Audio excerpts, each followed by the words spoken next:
Organizaciones laborales y sindicales preparan su movilización este 1 de mayo. Entre los puntos de rechazo, el acuerdo suscrito con el Fondo Monetario Internacional y una posible flexibilización laboral. Varios asambleístas independientes se agrupan en nuevo bloque político al interior de la Asamblea Nacional. Asamblea Nacional exhorta al presidente de la República, Lenín Moreno, a adoptar medidas para combatir la inseguridad en el Ecuador. Con 7 votos afirmativos, la Comisión Ocasional de Desaparecidos aprobó el informe para primer debate sobre la ley que trata los casos de personas desaparecidas. Los medios legislativos presentan TVL Noticias Emisión Estelar con Belkis Sánchez.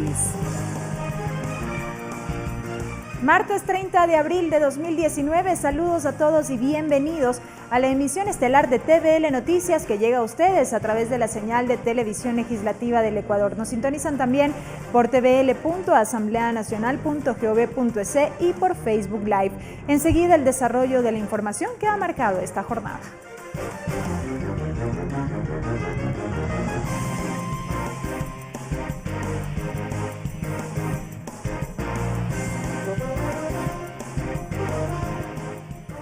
Iniciamos contándoles que 8 asambleístas independientes oficializaron este martes que ahora serán parte del bloque político Acción Democrática Independiente. Ellos ya tienen su postura con respecto a las nuevas autoridades que liderarán la Asamblea Nacional.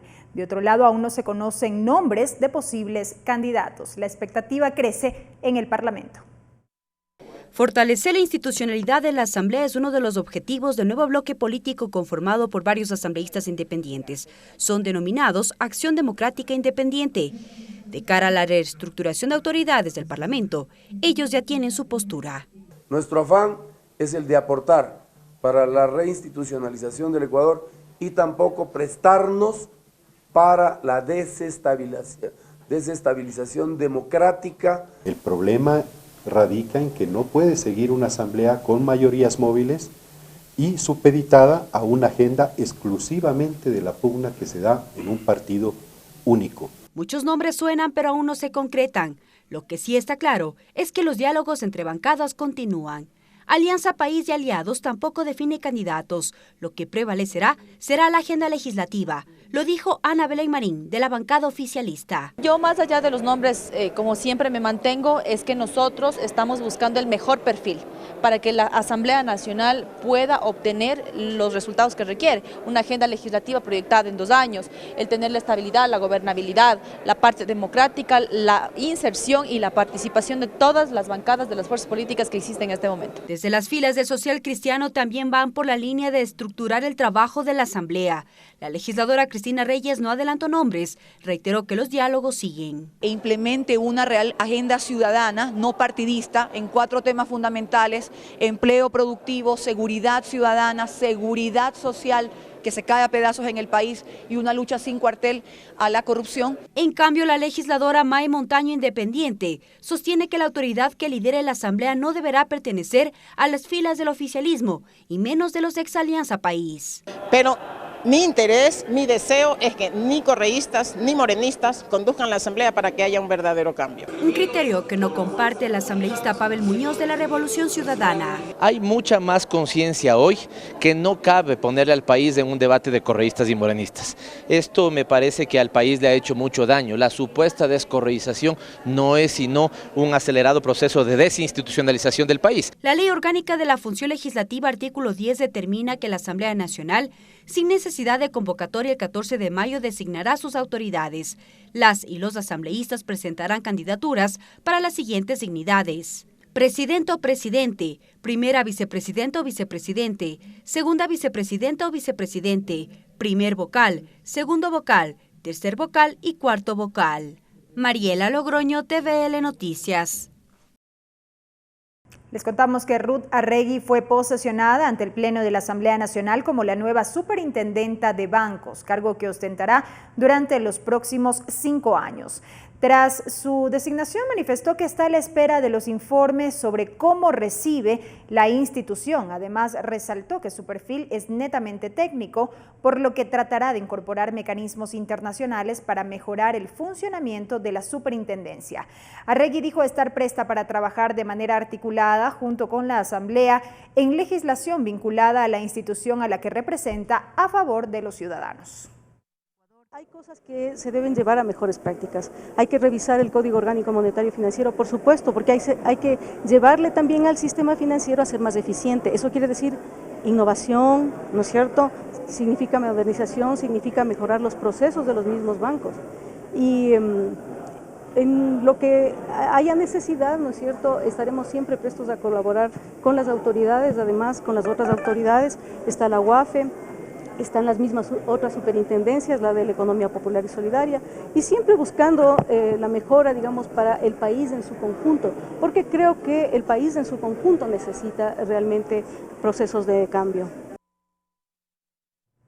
De manera unánime, el Pleno de la Asamblea Nacional aprobó una resolución a través de la cual exhorta al presidente de la República, Lenín Moreno, a adoptar medidas para combatir la inseguridad y la violencia en el Ecuador. A través de este texto también se pide que las Fuerzas Armadas brinden apoyo en la seguridad interna. El proponente de la resolución, el asambleísta César Ron, aseguró que el Ecuador vive un clima de inseguridad ciudadana, que hay problemas de tráfico de drogas y de delincuencia organizada y que para enfrentarse necesita una lucha frontal. Pidió que la ministra del Interior y el comandante de la policía comparezcan ante el Pleno para que informen sobre la situación de inseguridad y conocer cuáles son los planes de seguridad con los que se cuenta. La lucha contra la delincuencia tiene que ser utilizando todos los mecanismos que estén a la mano por parte del Estado. Y me refiero principalmente a que se ha ido de las manos de la policía porque le falta apoyo. Y necesitamos fortalecer entonces la presencia de las Fuerzas Armadas en las calles. De inmediato se abrió el debate. Varios legisladores coincidieron en que las cifras de inseguridad en el país responden a los índices de desempleo, drogadicción y migración sin control. El problema, señoras y señores asambleístas, es estructural. Es la falta de una política social que ayude a la gente que menos tiene a salir adelante del desempleo. La permisividad que tenemos para el ingreso de ciudadanos de otros países que no conocemos cuál es su historial delincuencial. De ahí que plantearon se refuerce la representación de las autoridades en las calles. Porque si vamos a utilizar a las Fuerzas Armadas en la calle, necesariamente las Fuerzas Armadas tendrán que utilizar sus armas. Pero aquí hay una corresponsabilidad desde la Asamblea en establecer normativas incongruentes con el ánimo de fortalecer a las instituciones. Todo lo contrario, desde aquí se desmanteló a las instituciones que tienen que ver con la seguridad ciudadana, el orden público, las Fuerzas Armadas y la Policía Nacional. En el documento de 6 artículos, la Asamblea también exhorta al presidente de la República la creación de mesas técnicas de trabajo especializadas para que elaboren políticas públicas necesarias para disminuir la inseguridad y solicitan a la presidenta del Legislativo que incluya en el orden del día de una sesión plenaria el primer debate del proyecto de ley orgánica para el fortalecimiento de la seguridad ciudadana. Lorena Espinosa, TVL Noticias. Con 77 votos afirmativos, el Pleno de la Asamblea decidió llamar al ministro de Educación para que informe sobre la situación de los estudiantes beneficiarios de los programas de uniformes, útiles y alimentación escolar. Además, se convocará al ministro de Finanzas, Richard Martínez, para que explique sobre el presupuesto para este fin. Por unanimidad, el Pleno de la Asamblea decidió convocar al ministro de Educación, Milton Luna, a fin de que rinda cuenta sobre la ejecución del presupuesto de esta cartera de Estado y respecto a los planes de alimentación escolar y dotación de útiles. El legislador proponente, Franklin Samaniego, argumentó este pedido. Pero no nos habla de cómo se va a priorizar, cómo se va a determinar y también se va a establecer a qué niños se entrega y a qué niños no se entregan estos beneficios. La inversión en educación debe ser prioridad, dijo la legisladora Andrea Yaguana. Contó la situación de varias escuelas de su provincia de El Oro, como la falta de infraestructura y de servicios básicos, que por muchos años la provincia de Frontera ha reclamado. La atención del Estado a este sector es insuficiente, que se agudiza cada inicio de año lectivo. El proyecto de ley de alimentación escolar fue expuesto por la legisladora Silvia Salgado, quien planteó que se analice su propuesta, que acoge cada una de las necesidades que enfrenta el sector educativo. De lograr una mayor calidad para enfrentar la desnutrición y la malnutrición, bienvenidas estas sean. De su lado, la legisladora Doris Solís cuestionó el rol del Ministerio de Finanzas, pues según sostuvo se desconoce el destino de los créditos que hace el gobierno. ¿Cómo se transita de la universalidad a la focalización de derechos fundamentales sin que signifique un retroceso para los ciudadanos y sobre todo para nuestros niños y jóvenes? La realidad de la provincia del Carchi fue tema del legislador René Yandún. Habló de las 234 unidades educativas del área rural que están cerradas.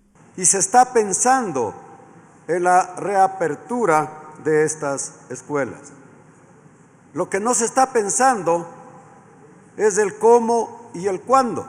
El ministro de Educación, Milton Luna, deberá explicar ante el Pleno de la Asamblea aspectos como los detalles del estudio de condiciones educativas para determinar los alumnos que más necesiten uniformes y alimentación escolar, el informe sobre la situación y modificación del presupuesto referido a infraestructura y servicios en las unidades educativas del país. Además, solicita la comparecencia del señor Richard Martínez, ministro de Finanzas, ante el Pleno, para que explique el destino de los créditos y recursos que se han anunciado que se invertirán para conseguir la prosperidad del pueblo ecuatoriano en el marco de reducir la pobreza. Mariela Logroño, TVL Noticias. Y este martes se retomó el primer debate del proyecto de reformas a la Ley de Tránsito. Ricardo Bravo nos tiene más detalles sobre lo que fue esta jornada. Adelante. Así es, ¿qué tal? Buenas tardes. Hoy el Pleno de la Asamblea Nacional retomó el primer debate del proyecto de reformas a la Ley Orgánica de Transporte Terrestre. Recordemos que esta discusión arrancó en diciembre del año anterior y dicha sesión quedó en suspenso. Entre los asambleístas que tomaron la palabra esta tarde estuvo el asambleísta Mauricio Proaño, quien hizo una observación a este texto, este proyecto de reformas. Buscó la incorporación de un artículo en donde básicamente se busca que los ciudadanos que deseen obtener su licencia de conducir por primera ocasión presenten un certificado médico que avale toda su capacidad en salud. Puntualmente dijo que se han evidenciado que la mayoría de los accidentes de tránsito se registra porque los ciudadanos tienen problemas de sueño. Buscó que entonces sean las personas que busquen obtener su licencia de conducir tengan toda su capacidad de salud al 100%. Posteriormente, los asambleístas que también tomaron la palabra fueron los asambleístas Jaime Olivo y Marcela Holguín. Marcela Holguín presentó algunas cifras de los siniestros de tránsito. Reveló que en el 2018 se presentaron alrededor de 25,000 accidentes, siendo en su mayoría en las provincias de Pichincha y Guayas, en donde se registraron dichos siniestros de tránsito con un 65%. Posteriormente, algunos legisladores también presentaron sus observaciones. Finalmente, esta sesión quedó nuevamente suspendida. La asambleísta Soledad Buendía, quien se encargó de dirigir esa parte de la sesión, buscó que se constate el quórum respectivo. Finalmente no estuvieron los legisladores presentes y bueno, esta sesión queda en suspenso. Será entonces que dicha discusión continúe la próxima semana cuando la presidenta de la Asamblea Nacional así lo disponga. Hasta que se informe, que tengan una buena tarde. Gracias a nuestro compañero Ricardo Bravo por ese reporte. Amigos, es tiempo de una pausa. Al volver, más información, quédese en nuestra sintonía. Regresamos con TVL Noticias, emisión estelar, luego de la siguiente pausa promocional.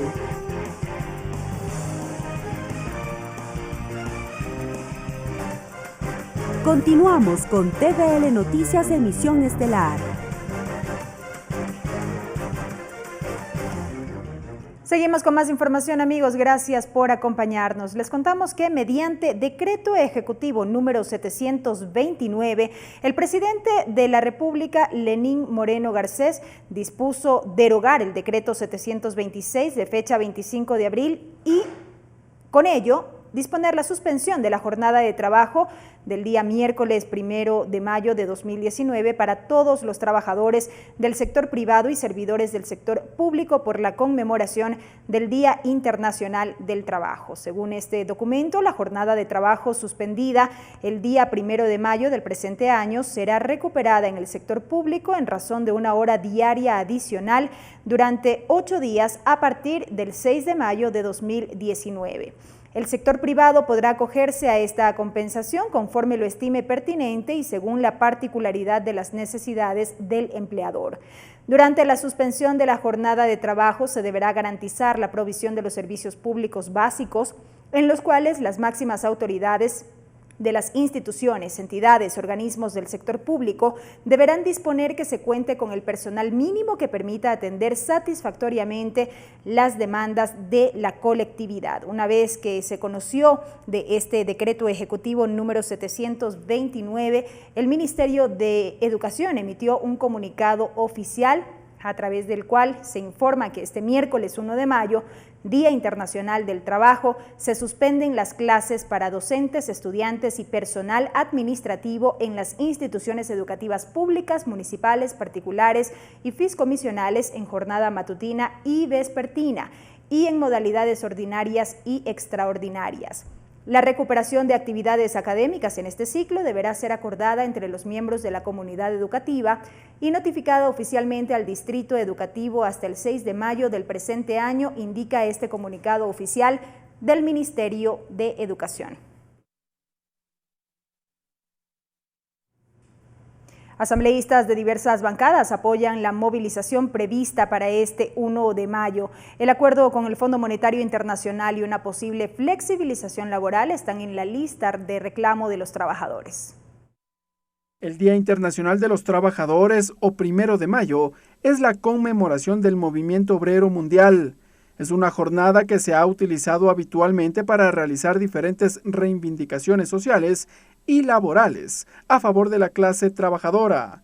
Asambleístas como Byron Valle y Raúl Tello, integrantes de la Comisión de los Derechos de los Trabajadores de la Asamblea Nacional, creen que hay motivos para protestar este 1 de mayo, como usualmente se lo hace cada año.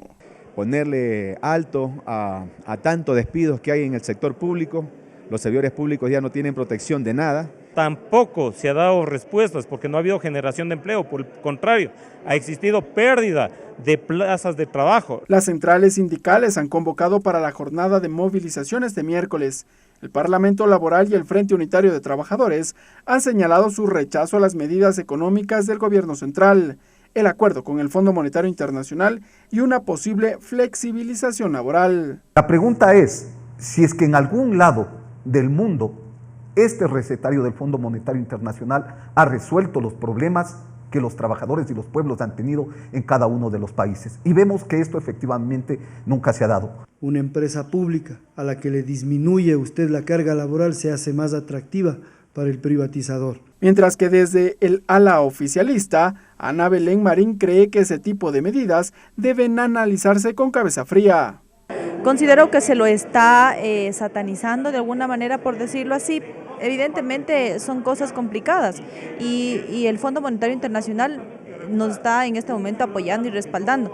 Pero también hay legisladores como Héctor Yepes que creen que este 1 de mayo no necesariamente hay que acudir a las calles. Entiendo el derecho a protestar y la indignación y nuevamente tienen toda la libertad de hacerlo a viva voz en la calle, esa es la libertad de expresión que hay que respetar de todas las tendencias. Son las reacciones de cara a este 1 de mayo, en la que se recuerda a los mártires de Chicago, sindicalistas ejecutados en Estados Unidos por buscar una jornada laboral de 8 horas diarias. Ricardo Bravo, TVL Noticias.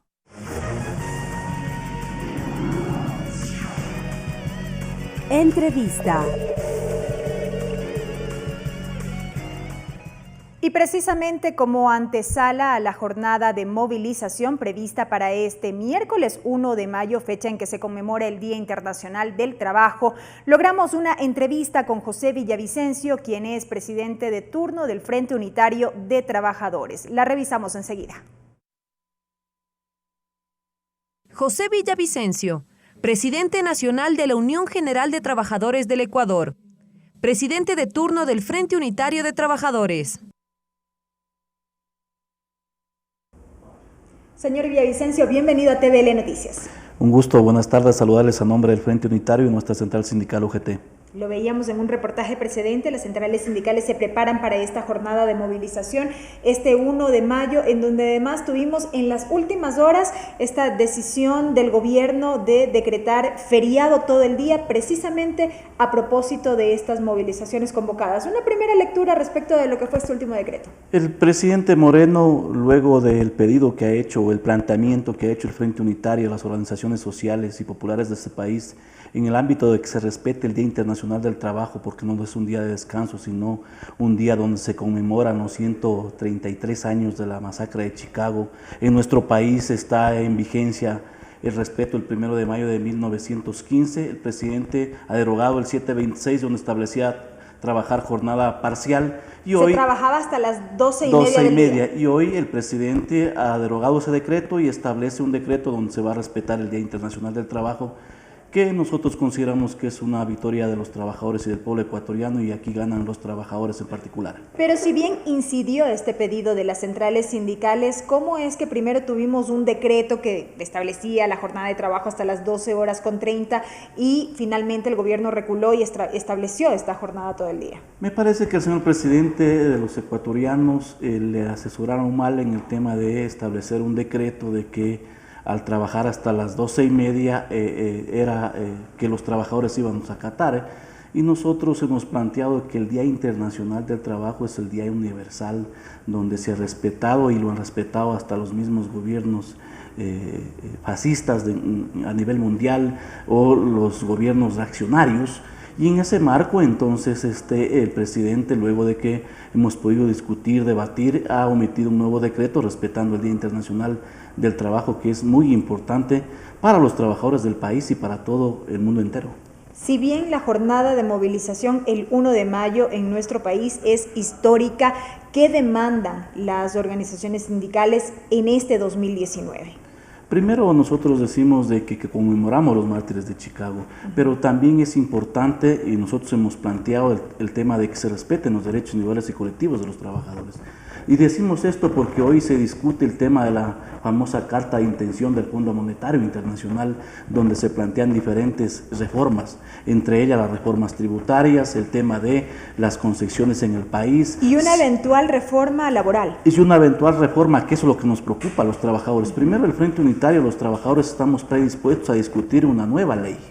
Una nueva ley de que garantice derechos, que vaya en los principios de lo que establece la Constitución aprobada en el 2008, el tema de los convenios internacionales, el Pacto de San José, los derechos humanos, porque el trabajo debe ser considerado como parte de los derechos humanos. Sin embargo, nos preocupa el tema de que los representantes de las cámaras y los empleadores hablan del trabajo por horas, de la flexibilización laboral, de la dinamización laboral en nuestro país. Y eso sería gravísimo, porque no podemos, a pretexto de que hay que generar empleo en nuestro país, vulnerar derechos de los trabajadores. No podemos de ninguna manera, a pretexto de generar empleo de los 5 millones de ecuatorianos de la población económicamente activa que están en la desocupación, convertirle a la persona, al ser humano, en una mercancía. Eso nosotros creemos de que no es viable, sino que los diálogos y las leyes deben siempre ir en el marco de respetar los derechos. Y hay un elemento adicional: la ley no genera empleo. La ley regula entre trabajador y empleador, y lo que nosotros hemos planteado para generar empleo en nuestro país, hay que fortalecer la pequeña y mediana industria. Hay que establecer una política en el agro para resolver empleo de producción. Nosotros hemos planteado el tema de volver a la cooperativa mixta de producción, que el Estado garantice el mercado y el capital, y el trabajador, el pequeño agricultor, el artesano, garantiza la mano de obra y la tierra. Vamos a resolver un tema que es fundamental, porque el desempleo se ha aumentado en la ciudad por la inmigración del campo. Entonces hay que establecer estas políticas. A la par de eso, nosotros hemos planteado que debe haber créditos a largo y mediano plazo pero a bajos intereses. La banca pública, la banca privada debe bajar los intereses para que las personas puedan invertir en el país y puedan establecer diferentes mecanismos para generar empleo. Son temas fundamentales, pero vuelvo y repito, la ley regula y no a pretexto de generar empleo se puede vulnerar derechos, y por eso nosotros hemos planteado que no compartimos con las propuestas que al parecer coinciden con el Fondo Monetario, las propuestas que están presentadas por los empleadores. Sobre esto, ¿ustedes han podido tener algún acercamiento y han conocido de cerca cuáles serían estos planteamientos que podrían aterrizar en esta eventual reforma laboral?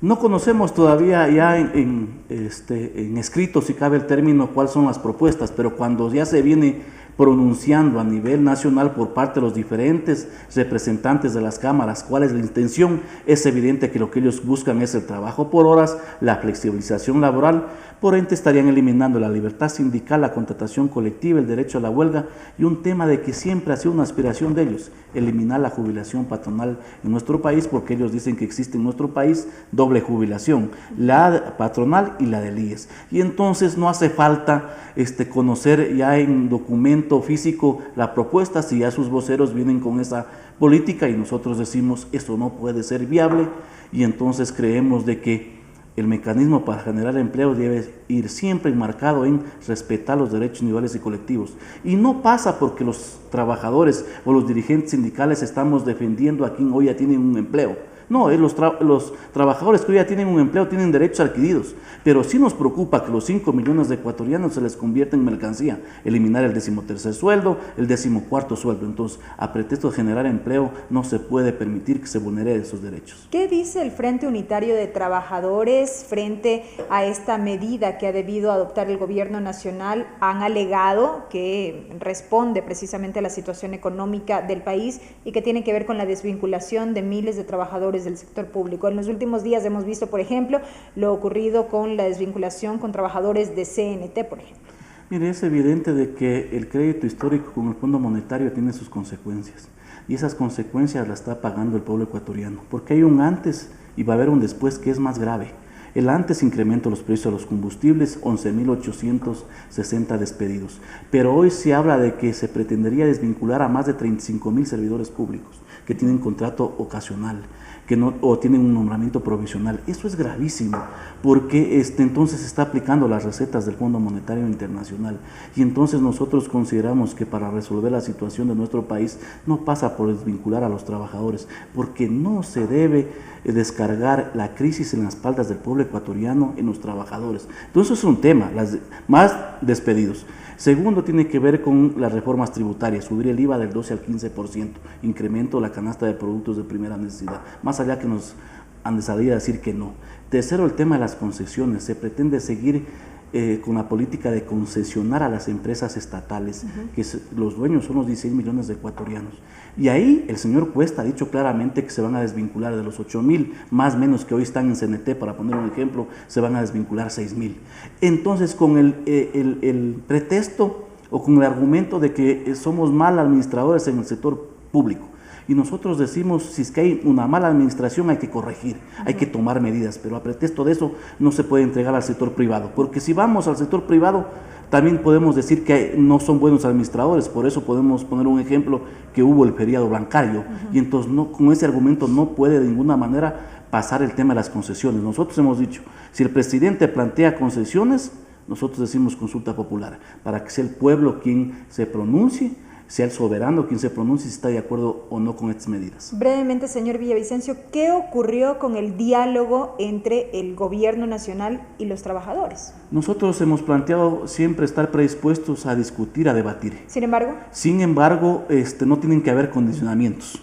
Y si es que nos llaman a un diálogo, pero a las espaldas de los trabajadores y el pueblo, ya están las recetas del Fondo Monetario Internacional, eso sería gravísimo. Nosotros hemos planteado el diálogo sin vulnerar derechos individuales y colectivos de los trabajadores y los pueblos, y así se debe trabajar, con propuestas, con confrontación de ideas, pero que al final del día salga ganando el pueblo ecuatoriano. Y nosotros aspiramos de que eso suceda. Caso contrario, no estaríamos hablando de un diálogo honesto, sincero, que tanto viene planteando los trabajadores del pueblo ecuatoriano. Ahora sí, ¿Qué está previsto para esta jornada del 1 de mayo? ¿Cómo están organizándose para esta movilización? ¿Desde dónde partirán? ¿Quiénes participarán?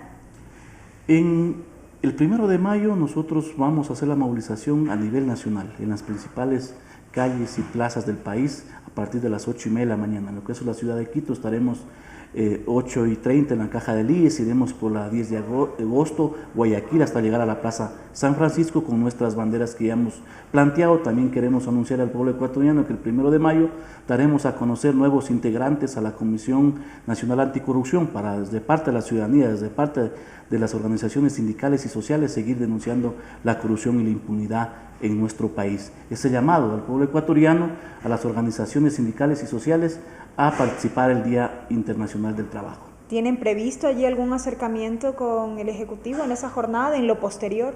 No, el 1 de mayo está como un Día Internacional del Trabajo, así se debe respetar, autónomo, y luego el Frente Unitario va a discutir, a debatir el tema de los planteamientos sobre las propuestas en el tema laboral, en el tema de seguridad social, que ahí sí hemos planteado y ratificamos el hecho que no estamos de acuerdo con las pretensiones de subir los años, de aumentar los aportes y reducir las pensiones jubilares. Nosotros hemos cumplido con nuestra obligación y entonces no se puede, a pretexto de que el IES esté en crisis, tomar medidas en contra de los verdaderos dueños de nuestro patrimonio. Para nosotros está claro que defender el IES es defender la vida y vamos a plantear también nuevas alternativas para recuperar desde una autonomía real, verdadera, nuestro patrimonio. Señor Villavicencio, muchísimas gracias por habernos acompañado en este espacio. A ustedes. Ha sido la presencia de José Villavicencio, presidente de turno del Frente Unitario de Trabajadores FUT, a propósito de la jornada de movilización que se prevé para este 1 de mayo en nuestro país. Regresamos con TVL Noticias, emisión estelar, luego de la siguiente pausa promocional. Continuamos con TVL Noticias, emisión estelar. Seguimos informando, amigos. Les contamos que hasta antes del 14 de mayo la Comisión de Fiscalización de la Asamblea Nacional espera concluir con el proceso de sustanciación del pedido de juicio político en contra de la ex canciller María Fernanda Espinosa. La víspera, esta mesa parlamentaria recibió las pruebas de cargo en el marco del trámite de este proceso. Las pruebas de cargo en contra de la ex canciller María Fernanda Espinosa las entregaron los asambleístas Cristina Reyes, Fernando Flores, Marcelo Simbaña y Byron Zuquilanda. La asambleísta Cristina Reyes pidió celeridad en el proceso de sustanciación del informe sobre el pedido de juicio político en contra de María Fernanda Espinosa. Que se comprometan a trabajar tiempo completo, si es lo necesario, doble, triple jornada, para tener un informe listo y aprobado antes del 14 de mayo. Y dudó respecto de un título académico de Espinosa. Títulos de doctorado y postdoctorado que la Universidad Rogers de New Jersey acaba de certificar que nunca concluyó. Entre tanto que el asambleísta Fernando Flores leyó notas de prensa que informaban de hechos sucedidos en Venezuela relacionados con ciudadanos ecuatorianos. Por ejemplo, como una nota de prensa publicada en el portal web de Coavisa el 18 de enero del 2016, titulada 4 ecuatorianos asesinados en balacera en Venezuela. Sin embargo, al interior de la Comisión de Fiscalización ya miran el calendario con miras al 14 de mayo, fecha en que, según la Ley Orgánica de la Función Legislativa, el Parlamento se someterá a un proceso de renovación de autoridades. María José Carrión, aún presidenta de la Comisión de Fiscalización, cita las fechas. Serían 15 días para recibir pruebas de cargo y descargo que terminan, entiendo yo, el 9 de mayo y de ahí 5 días más que se hace solo exclusivamente para la elaboración del informe y votación. De tal forma que hasta el 9 deberíamos recibir todo lo que es cargo y descargo y después 5 días para la elaboración del informe, hasta el 14. Entre tanto que los asambleístas Lira Villalba y Byron Zuquilanda esperan que sea esta comisión de fiscalización la encargada de entregar el informe sustanciado sobre la solicitud de juicio político. No podemos lavarnos las manos en relación a un tema de proceso de transición, se nos puso en conocimiento con el tiempo debido y deberá cumplirse el tiempo legal. Pero aspiramos de que hasta el 14 de mayo nosotros hayamos concluido ya este proceso de fiscalización para que pase al Pleno y empezar el juicio político. La mesa legislativa espera reunirse la próxima semana para recibir las pruebas de descargo de María Fernanda Espinosa. Ricardo Bravo, TVL Noticias. Representantes de la sociedad civil y asambleístas analizaron la violencia en contra de la mujer en el ámbito político, los retos que deben afrontar y las condiciones desiguales en las que compiten hombres y mujeres fueron algunas de las aristas que abrieron el debate. Nos miran más, nos exigen el doble y nos perdonan la mitad. Fue el eslogan del taller de mujeres para analizar la violencia a la que se exponen y son víctimas cientos de mujeres en la política. Desde su experiencia, la presidenta de la Asamblea Nacional comentó las circunstancias por las que ha tenido que afrontar desde que asumió el mando del Legislativo y los escenarios de violencia por su condición de ser mujer. Yo desde el primer día que asumí también la presidencia de la Asamblea Nacional he sido objeto de las más crueles y terribles calificativos. Se trata de obviamente también descalificar el aspecto no solamente físico de las personas, sino su calidad moral. Según un estudio argentino expuesto por Mónica Vanegas, las mujeres que participan en la política aún están expuestas a sesgos y estereotipos machistas, sobre todo en redes sociales. Un tercer estereotipo de este estudio de la argentina Virginia García nos dice que es aquel que alude a la falta de control, racionalidad e inteligencia emocional de la mujer. Porque cuando el político se equivoca, es incapaz, es inepto, pero la mujer es una histérica loca. De su parte, Jessica Jaramillo hizo un análisis de las trabas que afrontan las mujeres al momento de ingresar a un partido político, como por ejemplo la solvencia económica para financiar una campaña electoral, lo que aseguró genera desigualdad. También es cierto que las mujeres somos más pobres en este país. En este país la pobreza tiene rostro de mujer y si no tenemos oportunidades no podemos acceder. Por ello, las expositoras plantearon algunas propuestas que se deberían tomar en cuenta en las reformas al Código de la Democracia. En el evento participaron varias asambleístas, representantes de la sociedad civil y actoras políticas de distintos niveles de gobierno. Lorena Espinosa, TVL Noticias. De otro lado, la presidenta de la Asamblea Nacional, la asambleísta Cristina Reyes, el secretario de Derechos Humanos y los ministros Andrés Madero y María Paula Romo, entre otras autoridades, firmaron el compromiso de actuación por la Ley de Prevención y Erradicación de la Violencia contra las Mujeres. El compromiso comprende 3 puntos. El primero, que las instituciones públicas formen parte de un sistema nacional de prevención y erradicación de la violencia contra las mujeres. El segundo, que la sociedad civil y el Estado deben trabajar en conjunto para erradicar la violencia y cambiar los patrones socioculturales. Y tercero, todos ser agentes de cambio para construir una sociedad más justa y equitativa. Varias autoridades firmaron el compromiso, entre ellas la presidenta del Legislativo, Elizabeth Cabezas, que recalcó que desde que se aprobó la ley, estos espacios y compromisos son necesarios para dar seguimiento y revisión de su funcionamiento. Y parecería ser que estos temas son ya casi pan de todos los días, pero tienen que ser definitivamente erradicados de nuestras acciones, de nuestro pensamiento y de nuestras actividades cotidianas. Mientras que la anfitriona del evento, la asambleísta Cristina Reyes, dice que todavía no se completa la articulación de las 27 instituciones que estipula la ley para que trabajen en pro de la erradicación de la agresión a las mujeres. Además, mostró cifras que revelan que no se ha disminuido la violencia de género. 88 mujeres fueron asesinadas el año pasado. Evidentemente, esas 88 mujeres, sus verdugos eran sus parejas, su entorno más cercano, su entorno íntimo. Se supone que la persona que le debe prodigar amor y respeto. La ministra María Paula Romo comenta que su cartera de Estado recibió 5 responsabilidades estipuladas en la ley que resuelven. El año pasado se capacitaron a 1.400 funcionarios. Tenemos ya los protocolos para atender estos casos. Estamos también trabajando en un sistema paralelo al SADGE, al sistema que funciona en la Administración de Justicia, para que las medidas cautelares administrativas puedan ser revisadas por los jueces, como ordena la ley. Igual lo hizo el ministro de Trabajo, Andrés Maderos. Él indicó que desde su ministerio se han realizado talleres de sensibilización dirigidos a más de 1.000 funcionarios. Desde el año 2018 hasta la actualidad se hemos realizado 40 talleres de sensibilización en virtud del Acuerdo Ministerial 2017-082 que ha tomado a cabo con más de 1.500 funcionarios y trabajadores. Con la firma de este compromiso, las autoridades de las distintas funciones del Estado se comprometen a dar seguimiento a la Ley de Prevención y Erradicación de la Violencia hacia las Mujeres. Tatiana Sonnenholzner, TVL Noticias. Con 7 votos afirmativos y una abstención, se aprobó el informe para primer debate del proyecto de ley para la atención integral en casos de personas desaparecidas de iniciativa del asambleísta Absalón Campoverde. Esta propuesta tiene por objetivo prevenir que más ecuatorianos sean víctimas de desaparición en el país.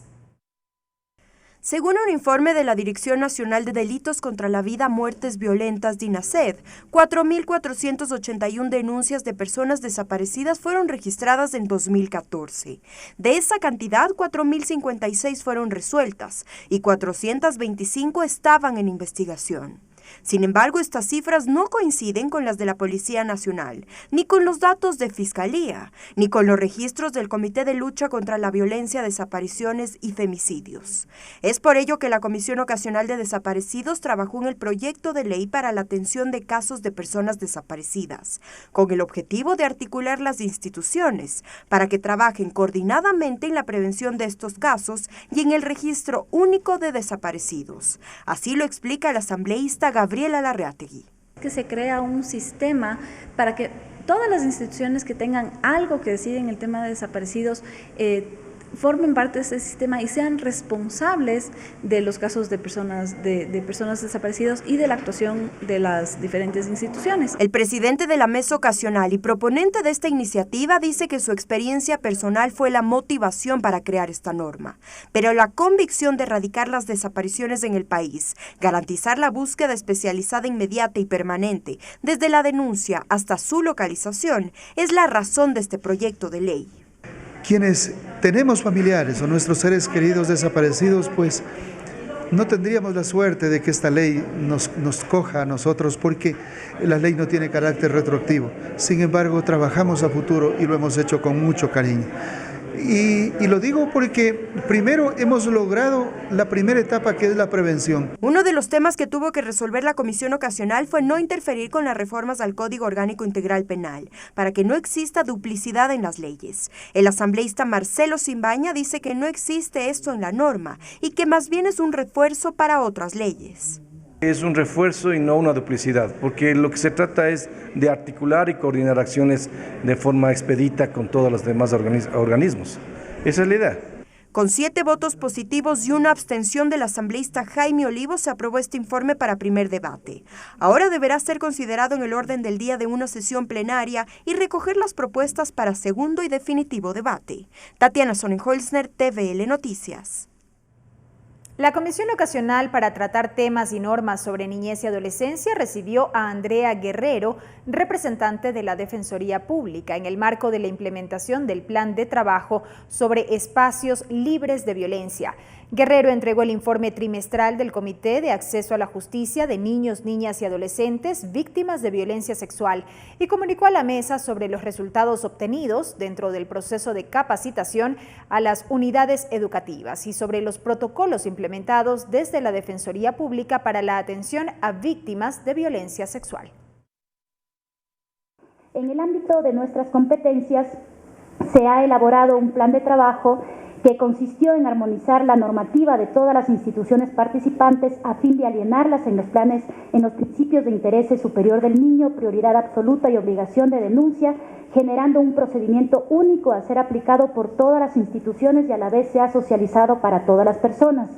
Asimismo, se creó la Mesa de Acceso a la Justicia para Víctimas de Violencia Sexual en el ámbito educativo, con el fin de dar tratamiento a casos específicos que presenten obstáculos en sus procesos de resolución, propendiendo a derivación a las instancias oportunas, las cuales abordarán los nudos críticos dentro de los casos para encontrar oportunidades de mejora institucional y proponer reformas a la normativa legal vigente respecto a la violencia sexual contra niños, niñas y adolescentes.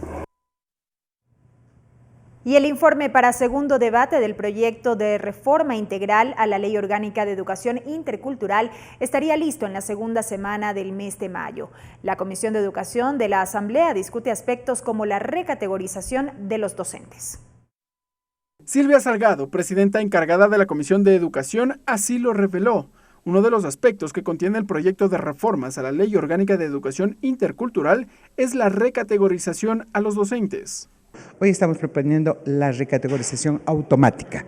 Es decir, la recategorización implica el que el docente se demuestre que hubo una mejora en su capacitación a través, por ejemplo, de la obtención de un título. Durante el proceso de socialización del proyecto de reformas, los delegados de la desaparecida Unión Nacional de Educadores, UNE, expusieron la necesidad de revisar el escalafón del magisterio.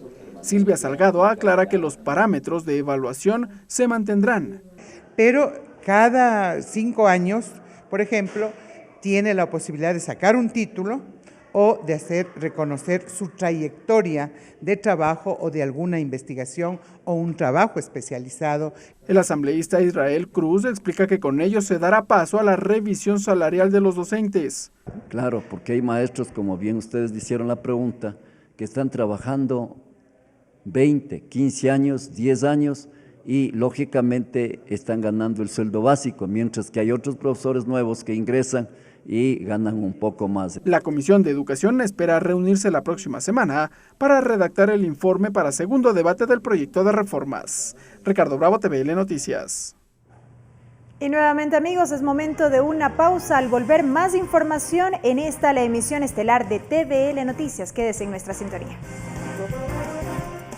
Regresamos con TVL Noticias, emisión estelar, luego de la siguiente pausa promocional.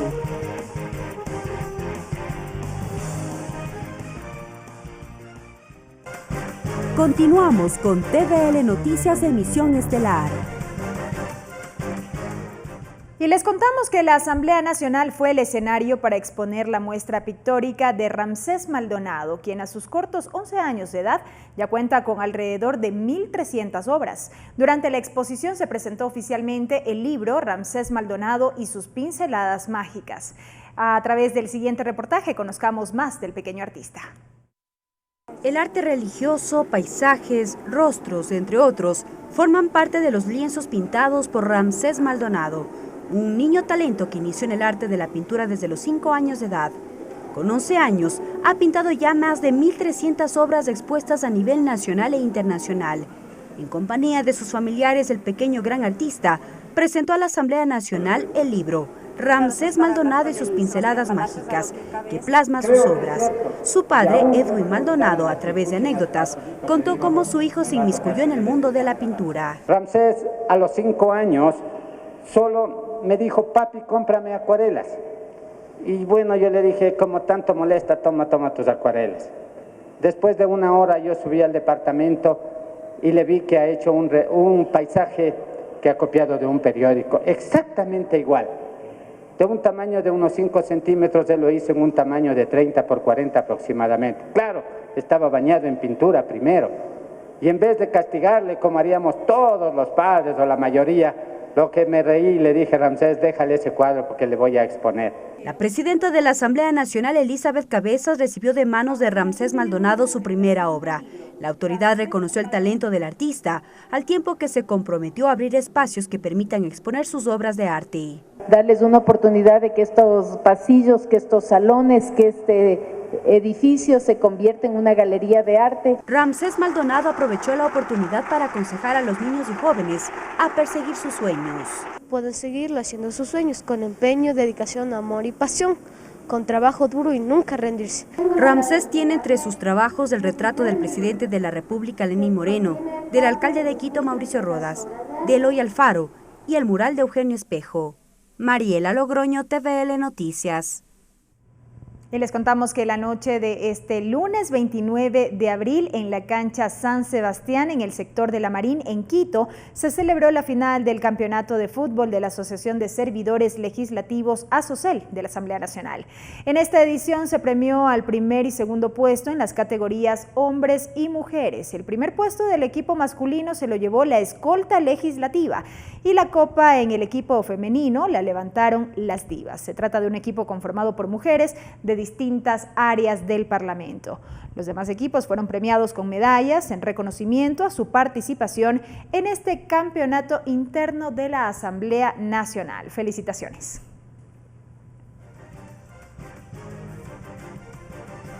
Y concluye así la emisión estelar de TVL Noticias, amigos. Gracias por haber estado con nosotros. Que tengan todos una muy buena noche. Los medios legislativos presentaron TVL Noticias, emisión estelar.